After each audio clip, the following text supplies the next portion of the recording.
Doctors எல்லாருக்கும் வணக்கம். என் பேர் சில்வஸ்டர். தூத்துக்குடியில் வந்து பேசுகிறேன். தூத்துக்குடியில் அல்டிமேட் ஃபிட்னஸ் சென்டரில் ட்ரெயினாக இருக்கேன். நான் இப்போ எதை பற்றி பேசுகிறேன்னா, ஒரு பாடி பில்டர் நடக்கக்கூடாதுன்னு நடந்துகிட்ருக்கு நிறையா. அது சம்பவம் தான் கிட்டத்தட்ட ஒரு 2.5 மாதமாக நடந்துச்சு.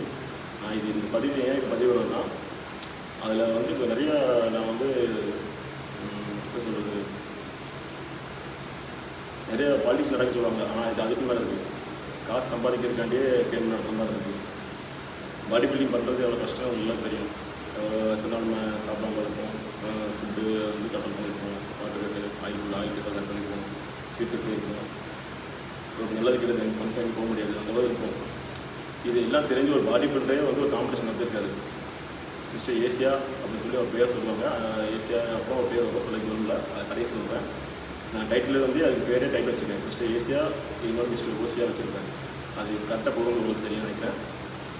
ஜூலை 20 வந்து காம்படிஷன் தூத்துக்குடி முத்துநகர் பீச்சில், சரிங்களா?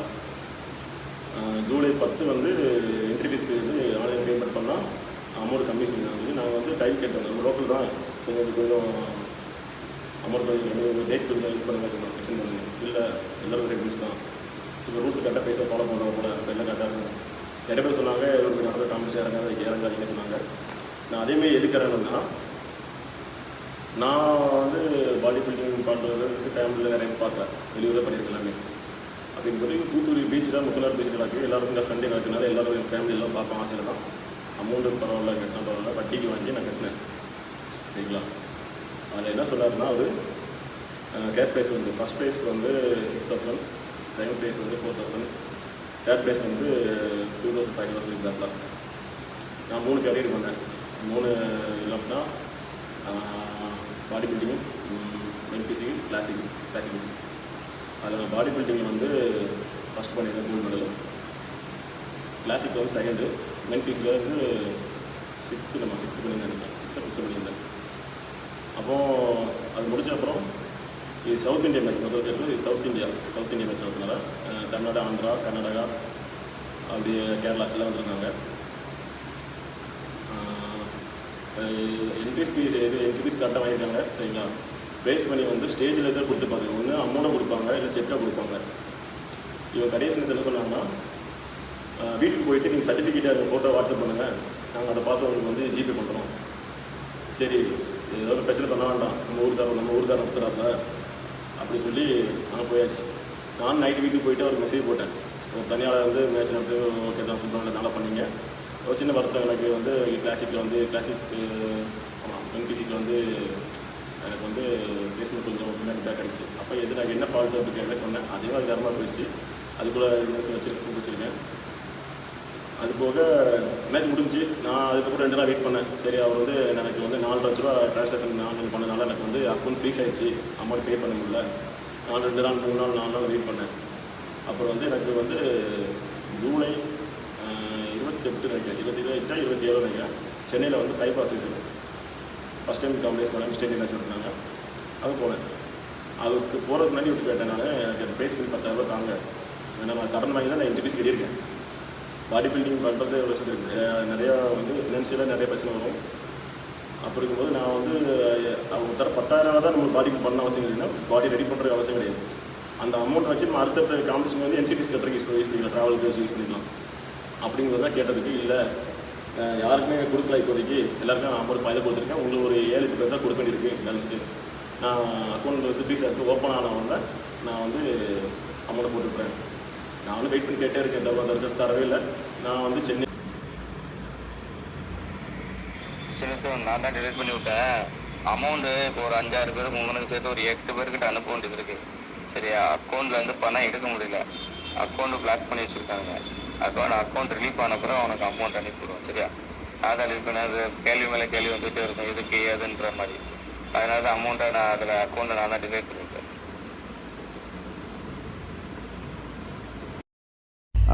சார் அமௌண்ட் வந்து ஒரு 7 பேருக்கு நான் அனுப்பாமல் இருக்கேன், சரி? அதில் ஒன் லிஸ்ட்டு ஒன்று இருக்குது பார்த்துக்க. அதனால் அமௌண்ட்டை சேவிங்ஸ் அக்கௌண்ட் வந்து ரொம்ப ட்ரான்சாக்ஷன் பண்ண முடியாதுன்னு சொல்லி பிளாக் பண்ணி வச்சுருக்கானுங்க. அதனால் அமௌண்ட்டை அந்த பிளாக்கிங் எடுத்து விட்டோன்னா அமௌண்ட்டை எல்லாத்துக்கும் ரிசீவ் பண்ணிடுவேன். ஏன்னா ராஜாக்கெல்லாம் அனுப்பிட்டேன் அமௌண்ட்டு. சரி, அமௌண்ட் வந்தாலும் உங்களுக்கு ரிசீவ் பண்ணி விட்றேன். போயிட்டு அங்கே அட்டன் பண்ணிட்டு அங்கே வந்து பாடி பில்டிங் பண்ணேன், மினி ஃபிஷிங் பண்ணேன், ப்ளேஸ் பண்ணேன். ஓகேங்களா, அது முடிச்சு பண்ணிட்டேன். அதுக்கப்புறம் கேட்டேன் ஆகஸ்ட் மாதம் ஃபஸ்ட்டோ சைன் நினைக்கிறேன் போலீஸ்ட்டு கம்ப்ளைண்ட் பண்ணிட்டேன். ஒரு அட்வொகேட் கொடுத்து கம்ப்ளைண்ட் பண்ணிட்டேன். ஏன்னா வந்து இது நம்ம பிரச்சனை பண்ண வாக்குவாதம் பார்த்திங்கன்னா அடிப்படை பிரச்சனை ஆச்சுன்னா நான் தான் கோர்ட்டுக்கு வாங்கிடும். அதனால் டீசெண்டாக அந்த பாடி பில்டிங் நடந்த சர்க்கிளில் உள்ள போலீஸ் ஸ்டேஷனில் நார்த் போலீஸ் ஸ்டேஷன் தூத்துக்குடி அங்கே போய் நானே கம்ப்ளைண்ட் கொடுத்தோன்னா அவங்க கால் பண்ணி கூப்பிட்டாங்க. ஆனால் வரல, அவர் வரல, அந்த நடத்தினவர் வரல.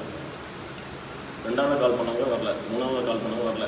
இந்த வாரம் போக சொல்லிட்டேன். 4 நாள் நான் லீவ் போட்டு நான் வேலையை போகாமல் எனக்கு 4 நாள் சேலரி போச்சு, வரல. அதுக்கப்புறம் வந்து எஸ்ஐ சாரும் இன்ஸ்பெக்டர் சாரும் ஸ்மான் பண்ணாங்க, இப்படி காம்படிஷன் நடத்துறீங்களா, அப்போ எதுக்கு நடத்துறீங்க, பைசா கொடுக்கணும்னா சரி சீக்கிரம் கொடுங்க. அப்போ அவர் சொன்னார், நான் ஒரு 4 நாள் கொடுத்துட்றேன். யாருக்கே நான் 9 நாள் 10 நாள் ஆயிடுச்சுன்னு நினைக்கிறேன், அமௌண்ட் தரல. காம்படிஷன் முடிஞ்சு 2 நாள் கொடுக்கணும், எழுதி கொடுத்துருப்போம். சரி எழுதி கொடுத்துட்டு போனாங்க, கொடுப்பாங்க. அதுக்கப்புறம் தரவே இல்லை. எனக்கு அடுத்தது காம்படிஷன் ரெடி ஆகுமா, இந்த பிரச்சனை நான் மண்டல ஏற்றிட்டு என்னால் ஒழுங்கு ஒர்க் அவுட் பண்ண முடியல, ஒழுங்கு இது பண்ணல. அப்போது வந்து எனக்கு பசங்க கிண்டல் பண்ண வைப்பாங்கன்னா எப்படி பண்ணி அப்படி கிடைக்கல இருக்கேன். நானும் பொறுமையாக இருக்கேன். நம்ம வந்து பேசி சண்டை போட்டு பிரச்சனை பண்ண நான் பார்த்துருந்தேன். அது முடிச்சதுக்கப்புறம் அவர் வார்த்தை சொன்னார். நான் அவர் நேரம் ஜிம்மில் போய் கேட்டேன். கேட்காம சண்டை போடல, டீசனாக கேட்டேன். அவரோட இதை சொல்லிடுறேன், நஷ்டமாயிடுச்சு, எனக்கு ஸ்பான்சர் கிடைக்கல, எனக்கு 2 லட்சம் நஷ்டமாயிடுச்சு.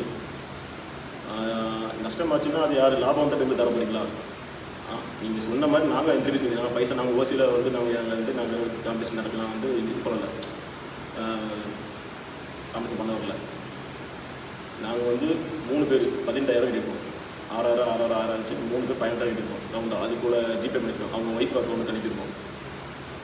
அதுக்கப்புறம் நான் நஷ்டம் ஆச்சுன்னா நானும் சரி பேச சண்டை வச்சு கோவ சண்டை வார்த்தை போச்சு, நான் கிளம்பி வந்துட்டேன். ஸ்டேஷன் சொன்னேன். அதுக்கப்புறம் கஞ்சாவை சொன்னார், இவ்வளோ பேசுகிறீங்க, நீ இதே தாபா அசோசியேஷனில் போய் நீ பேசி இது மாதிரி வாங்குறியா? இப்போ நான் சொன்னேன், தாபா அசோசியேஷன் யாரும் இது வரைக்கும் இப்படி பண்ண மாதிரி இல்லை. நான் கிட்டத்தட்ட ஒரு 6-7 மேட்ச் கன்னியாகுமரி டிஸ்ட்ரிக்டில் பண்ணியிருக்கேன். தாபா மேட்ச் நீட்டாக தான் இருக்கும், என்ட்ரி ஃபீஸ் கம்மி, ரொம்ப கம்மி. அதோட கொடுக்குறவங்க செலவு எதுவும் சொல்லுவோம். நான் கொடுத்த செலவு எப்படி தெரியுமா உனக்கு, அது ரேட் என்ன தெரியுமா, இதெல்லாம் கேட்கவே இல்லை விட்டாது, நீ அலௌன்ஸ் பண்ணது கொடுத்தா நான் ஆகணும்.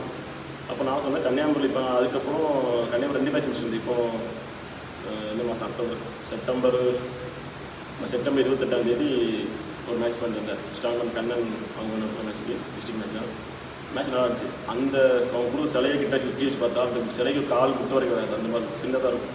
3000 என்ட்ரி ஃபீஸ் வாங்கிட்டு ஒரு சிலை, ஒரு சர்டிஃபிகேட்டு, ஒரு மெடல். என்ட்ரி ஃபீஸ் வரல, அமௌண்ட் ஃபீஸ் வரல. அங்கே அசோசியேஷன் கன்னியாகுமரியில் இருக்குன்னா தாபாவில் ஒரு ஸ்டாச்சு ஒரு 2 feet இருக்கும், மாஸ்க் 2.5 kg, ஒரு டிஷர்ட்டு நீட்டாக போய்ட்டு நீட்டாக வந்தாச்சு. சரிங்களா, போலீஸ் கம்ப்ளைண்ட் கொடுத்தப்பறம் இன்ஸ்பெக்டர் சார் ஆகஸ்ட் மாதம் கம்ப்ளைண்ட் கொடுத்தப்பறம் நான் வந்து எஸ்ஐ சாருக்கு கால் பண்ணி பேசணும் சொன்னதுக்கு அப்போ அவங்க சொன்னாங்க அவங்க ப்ரெஷர் பண்ணி தான் போகிறது. உடனே எனக்கு வந்து ஆகஸ்ட்டு 8ஆம் தேதி நினைக்கிறேன் 5000 போட்டு விட்டேன். நான் அடுத்த மாதம் அதே அடுத்த மாதம் நீ முடிச்சு பேலன்ஸ் 5000 தர சொன்னாங்க. நானும் ஓகே 5000 வந்துட்டாரு அப்படி இருந்தேன். அடுத்தப்போ வச்சு கால் எடுத்து கூட கால் பிளாக் பண்ணிட்டாங்க, இன்ஸ்டாகிராம் பிளாக் பண்ணிட்டாங்க, வாட்ஸ்அப் பிளாக் பண்ணிட்டாங்க, ஃபோன் பண்ண முடியல. இதுக்காண்டி எனக்கு நான் லீவ் போட்டு வையாமல் போக முடியல. அதுக்கப்புறம் இப்போ மறுபடியும் எழுதிச்சுருந்தேன். இப்போது செப்டம்பர் மாதம் 28 மேட்ச் போயிட்டு இருந்தேன். ஸ்ட்ராங்மேன் கண்ணன் ஒரு மேட்ச்சுக்கு டிஸ்ட்ரிக்ட் மேட்ச் பாடி பில்டிங் போயிட்டு வந்த உடனே 2 நாள் கழிச்சு நான் ரெஜிஸ்ட்ரேஷன் போனேன். கம்ப்ளைண்ட் கொடுத்தேன். அது கம்ப்ளைண்ட் கொடுத்து என்ன கேட்டேன், எஸ்ஐ சாரோட கால் பண்ணாங்க. அன்றைக்கி லீவ் போட சொன்னாங்க. லீவ் போட்டு அடுத்த வர சொன்னாங்க. 5 நாள் லீவ் போட்டிருக்கேன். 5 நாள் சேலரி போச்சு எனக்கு. 5500 சேலரி போச்சு எனக்கு. வட்டிக்கு அமௌண்ட் கட்டினேன். அதுக்கு நான் வட்டி எனக்கு அமௌண்ட் போயிருக்கேன். சரிங்களா, அதுக்கப்புறம் வந்து பேசுனதுக்கப்புறம் எனக்கு வந்து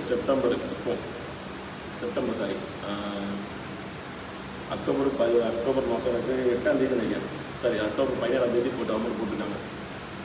எவ்வளோ போட்டிருக்கேன், 3000 போட்டிருக்காங்க. வேறு பையனோட அக்கௌண்ட் போட்டிருக்காங்க. என்ன இவ்வளோ என்ன இப்படி தான் முடியும், இதுக்கப்புறம் நீ யார்ட்டும் சொல்லாத, பசங்க எந்த பசங்க 4 பேர் சொல்லாத, இதுக்கு நம்மளே இருக்கட்டும், இதுக்கப்புறம் யாரும் சொல்ல மாட்டேன். நம்ம எங்கள் அம்மாட்ட ஃபோன் சொல்கிறாங்க, இதுக்கப்புறம் உங்கள் பையன் யார்ட்ட சொல்ல வேண்டாம், யாரும் கூட்டிகிட்டு வேண்டாம், நான் கொண்டுட்டு போகிறேன். நான் எல்லோரும் படிப்பிட்ட ஒன்று சேர்ந்து கம்ப்ளைண்ட் கொடுக்கணும். பசங்கள்கிட்ட எல்லாருக்கும் கொஞ்சம் அமௌண்ட் கொடுத்து அவங்களும் பேக் அடிக்க வச்சுட்டாங்க. அந்த பசங்களும் ஃபோன் பண்ணி சொல்லுவாங்க, ஆனால் எங்கள் அமௌண்ட் தந்துட்டாங்க, நம்பிக்கை இருக்குது, அவங்க தந்துடுவாங்க. இப்போ வரைக்கும் யாரும் கொடுக்கல. அமௌண்ட் பாதி பேர் அமௌண்ட் தான். எனக்கு மட்டும்தான் 10,000 8,000 கொடுக்கும். எல்லாருக்கும் 5000 4600 இந்த மாதிரி கொடுத்துருக்காங்க ஒரு கடைக்கு. இப்போ இந்த வீடியோ எதுக்கு போட்டோம்னா, இந்த 2 மாதம் கழிச்சு வீடியோ போட்ட காரணம் என்னன்னா, நான் இந்த வீடு ஃபஸ்ட்டே போட்டிருந்தேன்னா எனக்கு இந்த அமௌண்ட் கிடச்சிருக்காது. அமௌண்ட் வாங்கணும், அந்த ப்ரூஃப் கால் பண்ணணும், அதுக்காண்டி தான் வெயிட் பண்ணேன். அமௌண்ட் கிடச்சி இதுக்கப்புறம் 2000 தர மாட்டேன் சொல்லிட்டாங்க. இல்லை சொல்லிட்டாங்க. 2000 போச்சு எனக்கு. வட்டி அமௌண்ட் கட்டினேன். அந்த வட்டி நஷ்டம் எனக்கு 5 வேலை போச்சு எனக்கு. அது நஷ்டம் எனக்கு. இப்போ அதுக்காக மேட்டர் இல்லை எனக்கு. கஷ்டப்பட்டாச்சு அவ்வளோ. இதுக்கப்புறம் இவர் வந்து இதுவே சீட் பண்ணக்கூடாது. கம்ப்ளைண்ட் கொடுக்க போனால் ஒரு வார்த்தை சொல்கிறாரு, ஸ்போர்ட்ஸில் வந்து நீங்கள் கம்ப்ளைண்ட் கொடுக்க முடியாது அப்படின்னு சொல்லி தென்னாட்ட பேசுகிறாப்புல. ஸ்போர்ட்ஸில் கம்ப்ளைண்ட் கொடுக்க முடியுமா இதுதான் 2000 எனக்கு தெரியாது. அமௌண்ட் அலௌன்ஸ் பண்ண அமௌண்ட்டை கொடுக்காம சீட் பண்ணால் இது சீட்டிங் கேஸ் தானே இது கொடுக்குறேன். அதுபோக கேஷ் ப்ரைஸும் 6000, 4000, 2500. ஓவரால் டைட்டிலுக்கு 50,000, பாடி பில்டர்ஸ்க்கு அதுக்கப்புறம் மென்ஸ் பிசிக்கு 25,000 கொடுக்குற மாதிரி பிளான் பண்ணியிருக்கு. கண்டிப்பான முறையை கலந்து கொள்ளுங்கள். மேலும் இதை பற்றி டீட்டெயில் உங்களுக்கு தேவைப்படுது அப்படின்னா என்னோடய கான்டாக்ட் நம்பர் இதில் லைவில் கொடுக்குறேன். அதை கால் பண்ணு. ஒருத்தன் பண்ணாலும் ஒருத்தனுக்கு ஏமாத்திரம் சீட்டிங் தான், 10 பேர் ஏமாத்திரம் சீட்டிங் தானே. இப்போ நான் இந்த வீடியோ போட்டிருக்கேன்னா நான் அமௌண்ட்டு வாங்கியிருக்கேன். வாங்காதவங்க இந்த வீடியோ பார்த்தோன்னா கண்டிப்பாக இது சும்மா விடாதீங்க. இதுக்கப்புறம் இவர் நடத்துகிற மேட்சுக்கு யாரும் வராதிங்க. இதனால் தூத்துக்குடி கிட்ட போய் தூத்துக்குடி நிறைய அசோசியேஷன் மேட்ச் நடத்தினாலும் கண்டிப்பாக வாங்க. ஆனால் இவர் நடத்த அசோசியேஷன் கண்டிப்பாக நடத்த மேட்சே வராதிங்க. இதில் என்ன ஒரு இதுன்னா, பிரச்சனை நடந்த 2ஆம் நாளே நான் வந்து அந்த இவங்க அசோசியேஷன் மூலிமா அது ஒரு ஜட்ஜ்மெண்ட் 3 4 பேர் வந்திருந்தாங்க. அவங்க வந்து தமிழன் அமைச்சர் பாடி பில்டிங் நினைக்கிறேன். அவங்களுக்கு கால் பண்ண அவங்க சொல்கிறாங்க, எனக்கு இது உங்கள் சிலுவைக்கு எந்த சம்மந்தம் கிடையாது அப்படி சொல்கிறாங்க. சம்மந்தம் கிடையாதுன்னா ஸ்டேஜை வச்சு அவங்க சொல்கிறாங்க, மிஸ்டர் சிலுவை ஏசியா அப்படி சொல்லி பேரை சொல்லிட்டு எக்ஸ்ட்ரா கிளாஸிக்கையும் தமிழ் அமைச்சர் பாடி பில்டிங் நினைவு நடக்கும் அப்படி சொல்லி ஒரு விட்டாங்க. அந்த வீடு ரெக்கார்டு எனக்கு அப்படி ஜூலை மாதம் அடுத்த மாதம் 20ஆம் தேதி தூத்துக்குடி மண்ணில் இஸ்ரா ஜிம் மரியாதைக்குரிய மிஸ்டர் இந்தியா பட்டம் என்ற சிலுவை அவர்கள் நடத்த இருக்கிறார்கள். இந்த போட்டி பிரம்மாண்டமான ஒரு போட்டியா, அதுவும் குறிப்பா தூத்துக்குடி மண்ணினுடைய சிறப்பான முத்து பீச் நடைபெற இருக்கின்றது. இந்த போட்டி தமிழ் ஃபிட்னஸ் சங்கம் மற்றும் இஸ்ரா ஜிம் இணைந்து இந்த போட்டியை சிறப்பாக நடத்த உள்ளோம். இந்த போட்டிக்கு சங்க பாரபட்சமின்றி தமிழகத்தில் இருக்கக்கூடிய போட்டியாளர்கள் மட்டுமல்ல, தென்னிந்திய அளவிலான இருக்கக்கூடிய அத்துணை போட்டியாளர்களும் இதுல கலந்து கொண்டு திறமைக்கேற்ற பரிசுகளையும் பணப்பரிசுகளையும் வெல்லுங்கள். சிறப்பான பணப்பரிசு காத்து கொண்டிருக்கிறது. அது மட்டுமல்லாமல் இந்த போட்டி தென்னிந்திய அளவிலான சவுத் இந்திய அளவிலான போட்டியாக இருக்கும் என்பதை மகிழ்ச்சியோடு தெரிவித்துக் கொண்டு இந்த போட்டிக்கு தமிழ் ஃபிட்னஸ் சங்கத்தின் சார்பாக உங்கள் அத்துணை பேரையும் வருகவென அன்போடு வரவேற்கிறோம். நன்றி.